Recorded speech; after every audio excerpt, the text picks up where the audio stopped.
Hello అండి, నేను అరుణానందగిరి. ఇప్పుడే మన పూజ అయితే సంపూర్ణమైంది. వే సర్వ అర్ధ సాధికే శరణ్యే త్ర్యంబకే గౌరీ నారాయణీ నమస్కృత నారాయణీ నమస్కృత. ఇప్పుడే మన పూజ అయితే సంపూర్ణమైంది. పూజ సంపూర్ణమైంది, బయటకు వెళ్దాం అండి. నేను అరుణానందగిరి. ఈరోజు మరి మన బ్రేక్ఫాస్ట్ అర్థమైంది కదా, ఇది కొంచెం డిఫరెంట్గా వేస్తున్నాం. దీనిలో అయితే మనం సాజీరా, బే లీఫ్ ఇవి రెండు వేసుకుందాం. ఇక్కడైతే ఫస్ట్ అయితే ఉల్లిగడ్డ, క్యారెట్ ఇవి ఫ్రై చేద్దాం. పచ్చిమిర్చి, ఉల్లిగడ్డ, క్యారెట్ ఇవి ఫ్రై చేసుకుందాం. తర్వాత పచ్చి బఠానీ కూడా ఉన్నాయి, అది కూడా వేసుకుందాం. ఇక క్యారెట్ లేని బ్రేక్ఫాస్ట్ అంత బాగుంటుంది.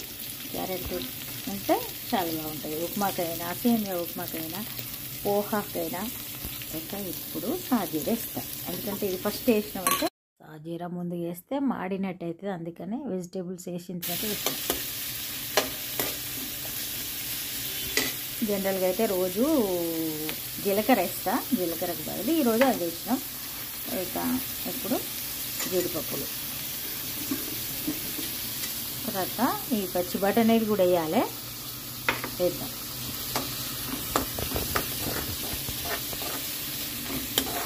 మంచి కమ్మటి ఫ్లేవర్ వస్తుంది. అయితే రోజు ఒకటేలాగా చేసుకోకుండా అందులోనే బ్రేక్ఫాస్ట్లల్లో వెరైటీలు వెతుక్కుంటున్నా నేనైతే. అయితే మార్నింగ్ తొందరగా కావాలి, కొంచెం మనకు కూడా బోర్ కొట్టద్దు, ఎట్లాంటి ప్రిపరేషన్ లేకుండా చేసుకునే బ్రేక్ఫాస్ట్లలో ఇది కూడా ఒక్కటి అనుకోవచ్చు. సేమియా ఉప్మా కాకపోతే ఈరోజు సాజీరా వేసి కొంచెం పలావ్ టైప్ వస్తుంది ఇది మొత్తం.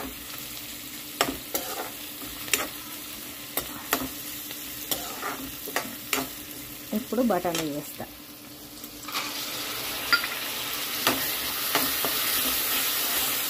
బఠానీ వేస్తే చిటికిటాని పైకి లేస్తాయి, కొంచెం మూత పెట్టుకోవాలి. మూత పెడితే మంచిగా.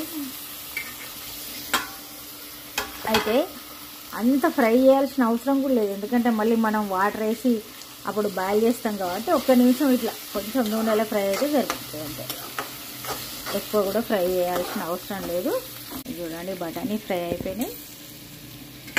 2 కప్పులు వేసుకుందాం. 2 కప్పులు వేసిన తర్వాత ఉప్పు వేద్దాం. తర్వాత మిగతా కొత్తిమీర మొత్తం కూడా ఇప్పుడు వేద్దాం. ఇంకా మళ్ళీ అవసరం లేదు, ఇప్పుడు వేస్తే మంచిగా ఉడికిపోతుంది. పైనుండి మీకు కావాలనుకుంటే వేసుకోవచ్చు, ఇష్టం. ఇలా దాదాపుగా సగం అంటే ఒక చారణ వంతు మనకు ఈ వెజిటేబుల్సే ఉన్నాయి. ఈ బఠానీ, క్యారెట్. నాకు మార్నింగ్ బ్రేక్ఫాస్ట్ ఇట్లా తినడం ఇష్టం, క్యారెట్ తోటి ఇవన్నీ ఎక్కువ ఇట్లనే. ఇప్పుడు వాటర్ వేస్తే చక్కగా ఉడికిపోతుంది. అయితే ఈ సేమియా చాలా సన్నగా ఉంటుంది కాబట్టి ఎక్కువ వాటర్ కూడా పడతలేవు.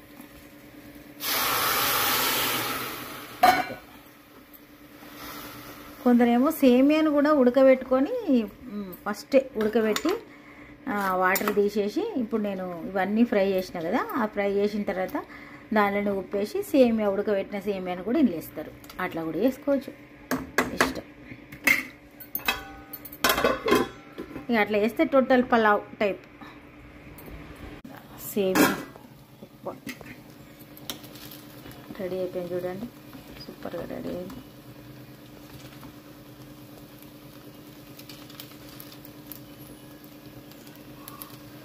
ప్లేట్లో సర్వ్ చేసుకుంటాం. మరి టీ రెడీ అవుతుంది, మనం బ్రేక్ఫాస్ట్ చేద్దాం. మరి ఇప్పటిదాకా చిట్టుపిట్టలు చాలా వచ్చినాయి, చూపిద్దామనే వరకు పోయినాయి. అంటే ఎప్పుడు చెట్టు మీద ఎప్పుడు ఉంటాయి. అయితే ఇంతకుముందు చిన్నవి ఉండే, చూడండి, స్పీకర్ పెట్టుకుంటాను, ఇక మన చెవులు పాడు చేస్తారు. ఇట్లా వచ్చి లైట్గా కొంచెం గ్రీన్ కలర్ అనిపిస్తుంది కదా. అయితే ఈ సీజన్లో పచ్చి బఠానీ వస్తాయి, కానీ మనం కాయనే తెచ్చుకోవాలి. చిక్కుడుకాయ లాగా ఉంటుంది బఠానీ కాయ, ఆ కాయ తెచ్చి ఒలిసి వేసుకోవాలి. మరి సీజన్లో వస్తున్నాయి కాబట్టి మామూలుగా పాత అంటే ఇయర్ అంతుండే డ్రై బఠానీకి గ్రీన్ కలర్ వేసి నానబెట్టి ఉంచి మనకు అమ్ముతారు. మనం అట్లా ఇది ఫుడ్ కలరే, కాకపోతే ఇప్పుడు సీజన్గా న్యాచురల్గా ఇప్పుడు వస్తాయి సీజను, బఠానీ కాయ తెచ్చుకుంటే బెటరు. ఇక ఇది మాత్రం జాగ్రత్తగా ఉండాలి. ఇది ఫుడ్ కలరే కాబట్టి మనకు అంత ఏం కాదు, కాకపోతే ఈ సీజన్లో దొరుకుతాయి కాబట్టి సరిగా చూడక తెచ్చుకుంటే ఇట్లా అవుతుంది పరిస్థితి. ఎందుకంటే కాయ తెచ్చుకుంటే బెటరు. ఇవి పచ్చి సారని అమ్ముతారు వాళ్ళు, ఇక మనం అంతా గ్రహించేటట్టు ఉండాలి, అది విషయం. మరి ఇవాళ నేను ఇవాళ సజీరా వేసి చేసిన కదా, సూపర్ టేస్ట్ ఉండేది.